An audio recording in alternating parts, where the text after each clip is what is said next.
Entonces, bueno, básicamente la meiosis tiene dos fases, la meiosis 1, la meiosis 2.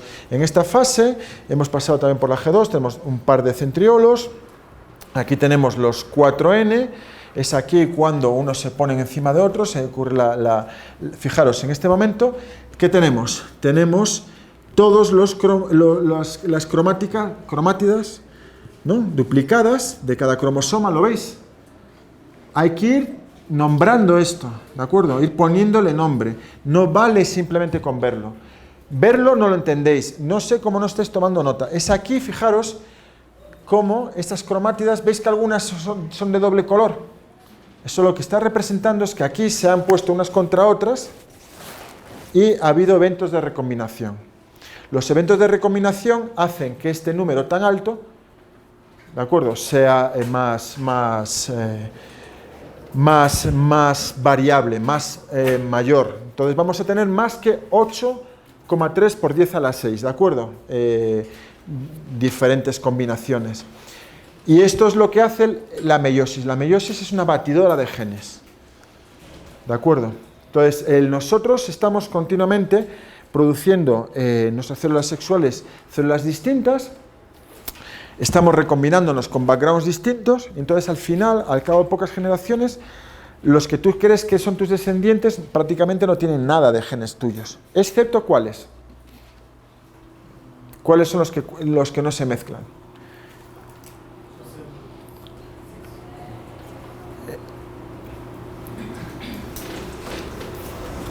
O sea, si tú, por ejemplo, conocieses a un Farez de hace 500 años, ese Farez y tú no tenéis prácticamente nada que ver porque se ha mezclado mucho, excepto si es una línea femenina, el ADN mitocondrial, que te une a tu línea materna, o si es la línea masculina. Si es un Farez varón, le puedes ver su cromosoma Y y ver que tenga a lo mejor algo que ver contigo, si es un varón de la línea siempre masculina tuya. Y entonces nosotros de esa manera podemos hacer filogenia, que es lo que vamos a ver en la práctica de la próxima clase que tengamos el viernes. Con la filogenia nosotros podemos ver si estamos más próximos a un linaje o a otro linaje, ¿de acuerdo? Cuando Jaime Gías hizo el ADN suyo, Jaime Gías se mandó a secuenciar su ADN, muy curioso porque se ven los aportes, ¿no? O sea, se ve que Jaime Gía tiene, por ejemplo, genes afro, ¿no? Pero eso es normal, aquí en Ecuador muchos de vosotros tenéis genes afro.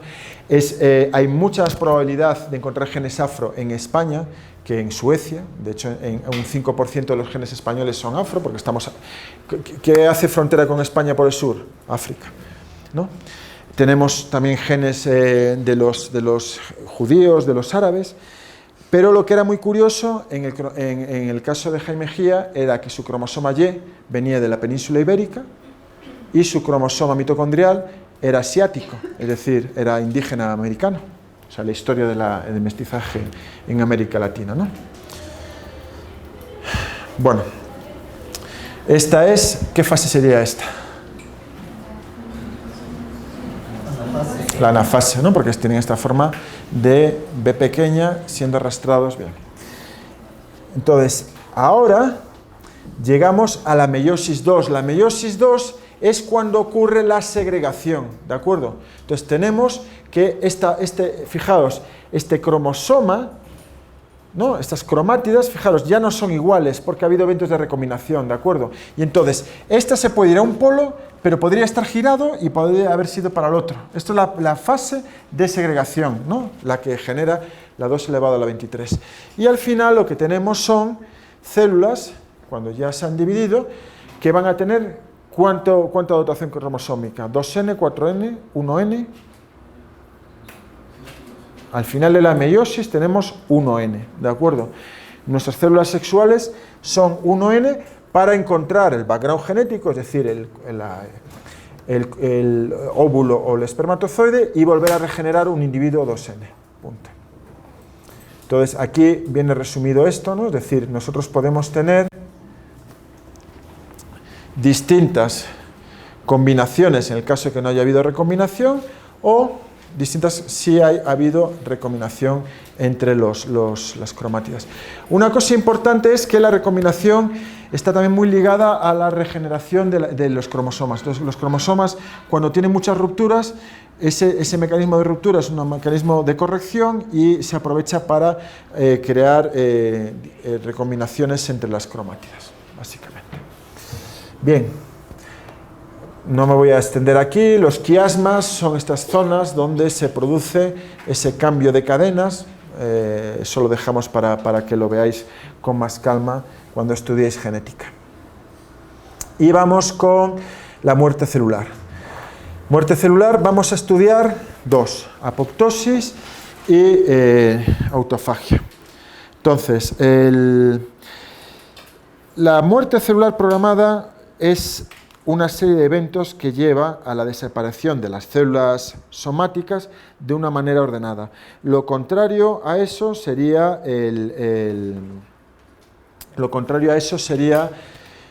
la necrosis. La necrosis es cuando sufres un trauma, se rompe la membrana plasmática y se libera el contenido citoplasmático al exterior. ¿Qué ocurre? Que estas moléculas nunca han estado en contacto con el exterior y son interpretadas por el sistema inmune como agentes extraños y te produce una reacción inflamatoria brutal, una sepsis muy grande.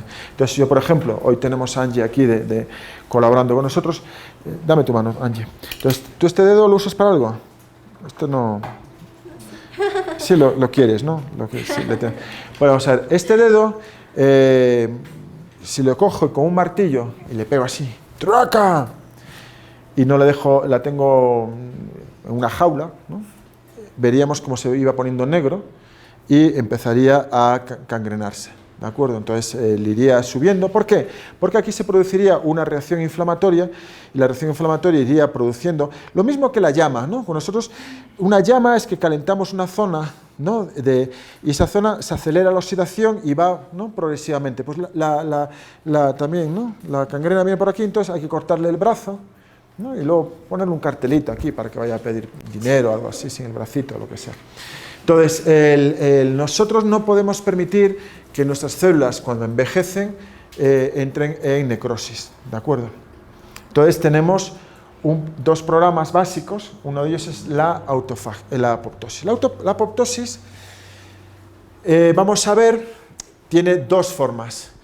La apoptosis extrínseca, es decir, esta célula está vieja y viene un macrófago, reconoce, ¿os acordáis?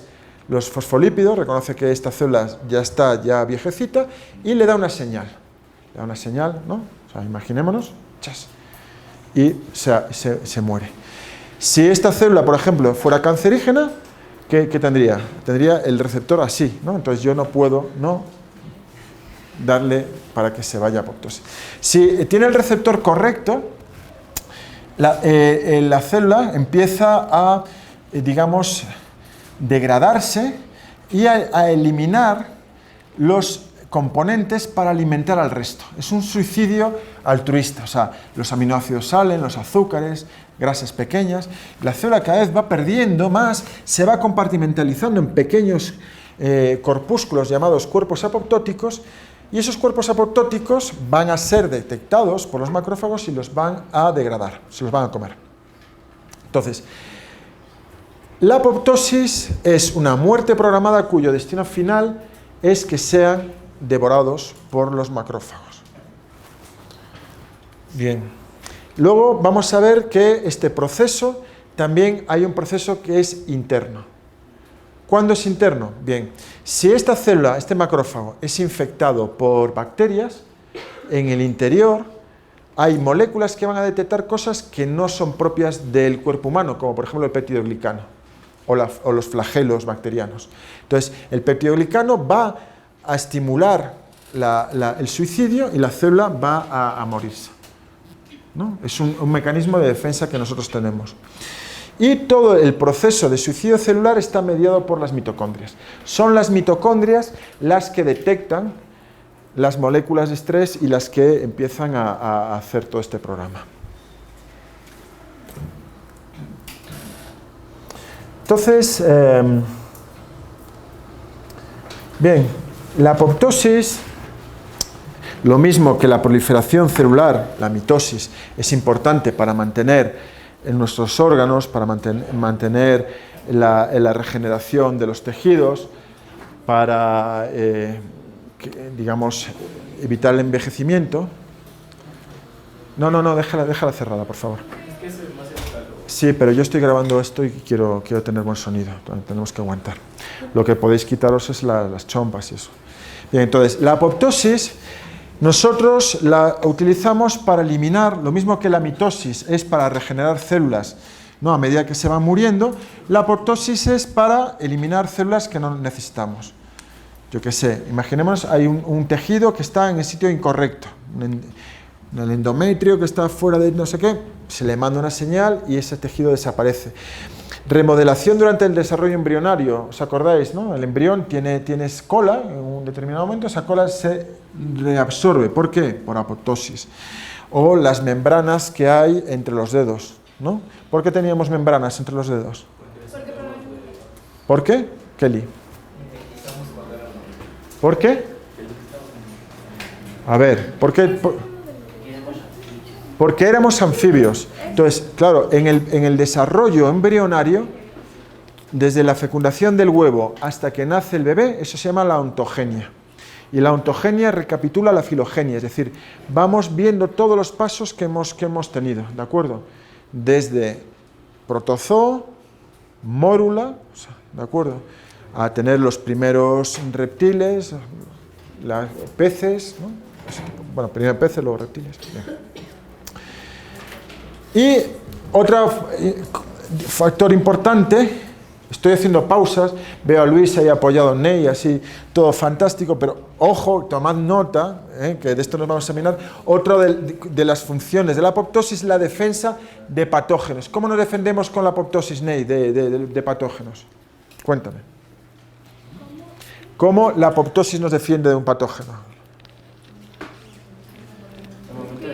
Espera, Ney, que lo diga Ney. Ney, proyecta la voz, habla alto. Eliminando como el área infectada. Eliminando el área infectada. Bien, si tú me respondes eso en el examen, yo te suspendo. Porque no estás respondiendo correctamente. ¿Cómo la apoptosis? ¿Qué es la apoptosis? La apoptosis es un suicidio. Entonces, Ney, te lo digo para el examen. Tú en el examen, si yo te pregunto, apoptosis, hazme por favor este dibujo, ¿no? Para centrarte. Entonces, ¿cómo un suicidio celular me puede defender de un patógeno? Déjame ahí.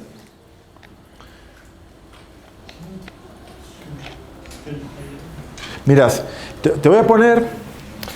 Ahora llega el verano, ahora llega un momento donde hay muchas intoxicaciones alimentarias, ¿no? Entonces, las bacterias más frecuentes que causan intoxicaciones pues son Listeria, Salmonella, Campylobacter, Escherichia coli, ¿no? Bien, vibrio, que están en los ceviches. ¿Quién no ha ido a la costa, se ha tomado un ceviche en mal estado y ha estado todo el fin de semana ahí atado a la taza del váter, ¿no? Entonces, vamos a ver, esto es Listeria. Estos puntos que veis aquí es una bacteria que ha entrado dentro de un macrófago y son capaces de evitar la degradación por el macrófago. O sea, revientan el fagosoma y entran en el citoplasma. ¿Y por qué se mueven como cohetes? ¿Sabéis lo que es esto? Es actina polimerizándose. Consiguen tener un centro de polimerización de actina, entonces va polimerizando y la empuja y son como... Entonces, esto es una sola célula, pero lo que hace es, de repente, uno de estos vibrios se pega, y se va a ver por este lado, se pega a la membrana, la rompe y si aquí hubiera otra célula, entraría y iría infectándonos. ¿Por qué nosotros, si nos infectamos por Listeria, no morimos, a no ser que seamos niños muy pequeños o viejos? Porque nuestro sistema inmune y la apoptosis hace que estas células se vayan muriendo.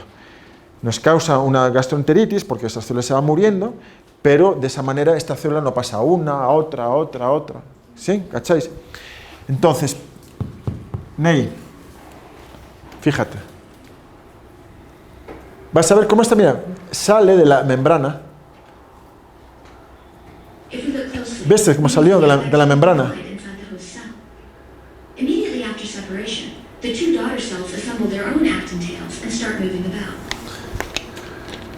Entonces, si nosotros tenemos esto en el macrófago, que se supone que es el que nos tiene que defender, no habría forma de parar a estas listeria.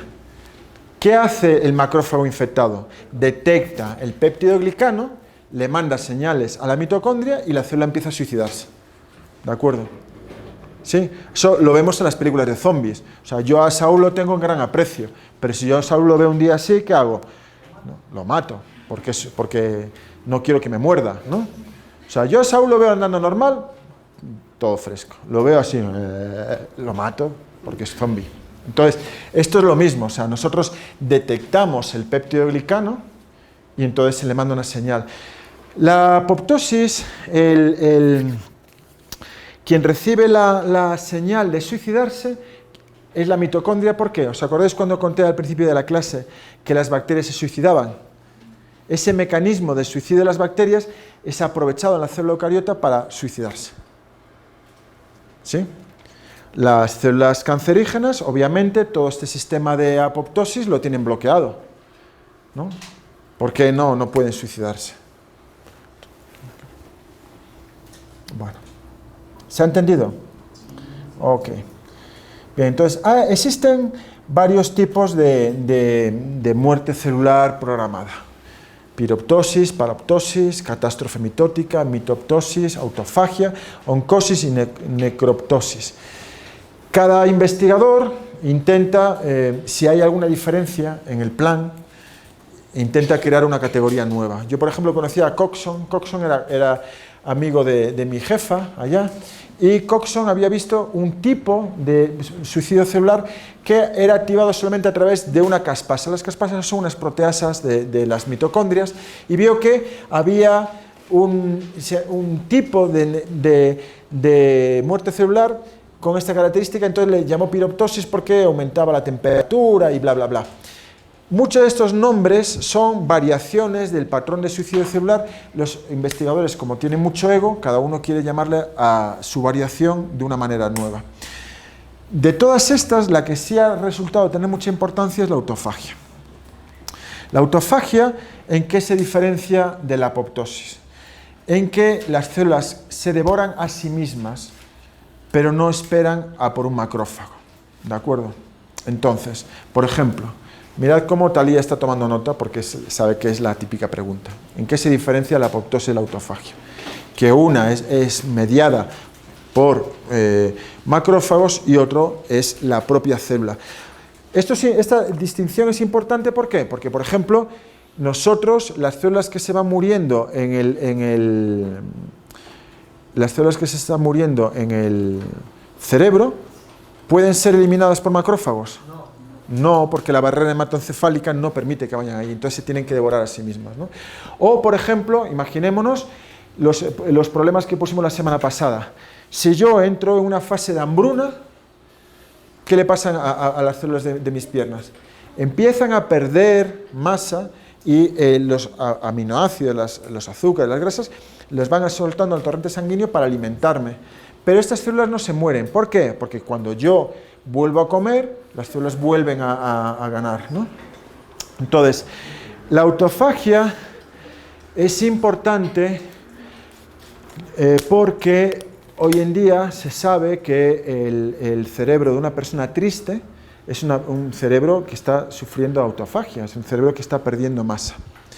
Hace no muchos años se pensaba, cuando tú tomabas fluoxetina, los antidepresivos, que lo que hacían era aumentarte la serotonina.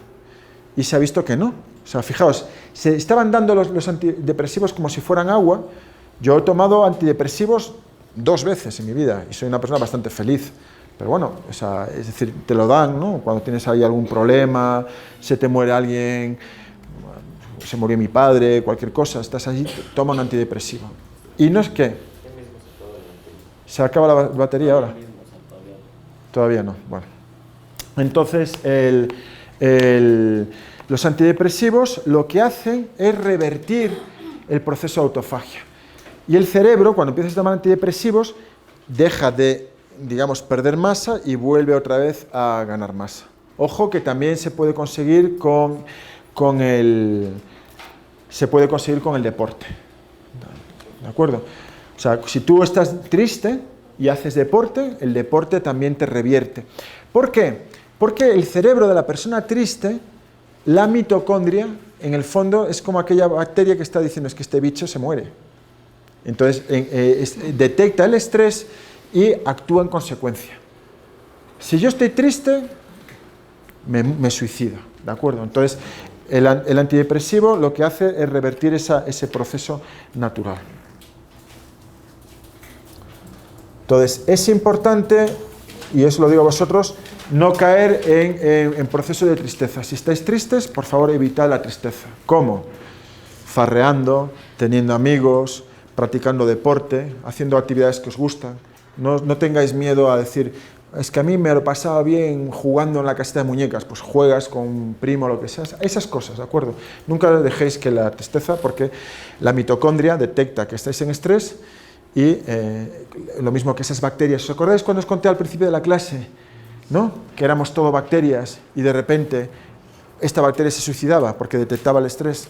Lo mismo hacen nuestras mitocondrias, ¿de acuerdo? Entonces, ved cómo todo está relacionado. Dos vías para entrar a la apoptosis. Un receptor, que venga un macrófago y diga, muérete. Manda la señal a la mitocondria y la mitocondria empieza a sacar caspasas y todo esto se empieza a perder masa, a fraccionar la membrana, a crear los cuerpos apoptóticos. ¿Y cuál es el final de la apoptosis? La destrucción por el macrófago. Bien. Ya estoy acabando. Entonces, por ejemplo, esto es un macrófago sano y es un macrófago apoptótico. Estas bolitas son las que se van a comer los otros macrófagos, ¿no? Bien. Aquí hay un video, os lo dejo para que lo veáis vosotros, muy interesante. Y a este señor le dieron el premio Nobel en el 2016 por haber descubierto la autofagia. Estuvieron a punto de dárselo a un tipo que trabajaba en Michigan, yo iba a sus seminarios y no se lo dieron. Está aquí. Oh, pobre. Entonces, la autofagia, lo último que me queda, lo más importante es que como no hay, escuchad por favor, como no hay macrófago, va a haber un orgánulo, un fagosoma, que va a formar un fagóforo. ¿Lo veis? O sea, el fagosoma, en vez de ser una vesícula, va a curvarse y va a englobar a mitocondrias y las va a degradar. Entonces, esto es un trabajo que yo hice la primera caracterización de una proteína bacteriana capaz de producir autofagia en células humanas, ¿no? Es una bacteria que hay en los hospitales, que se creía que no era patógeno, pero yo de esta manera he demostrado que la bacteria es capaz de hacer que las células humanas se suiciden, es Acinetobacter baumannii. Entonces yo aislé una porina y al echársela a las células humanas lo que veía era esto, fijaos, esto es microscopía electrónica y lo que veis aquí es el fagóforo, uno y otro, crea estas estructuras, ¿no? Se llaman en forma de cebollas. Viene el fagóforo, se curva así y va, digamos, comiendo todo y esto lo va degradando y va liberando los componentes de lo que ha degradado para que se vaya al torrente sanguíneo o donde sea. ¿De acuerdo? Y hay un video aquí que os lo dejo para que lo veáis y si no hay ninguna pregunta más, podemos hacer el examen, ¿os parece? Ya para.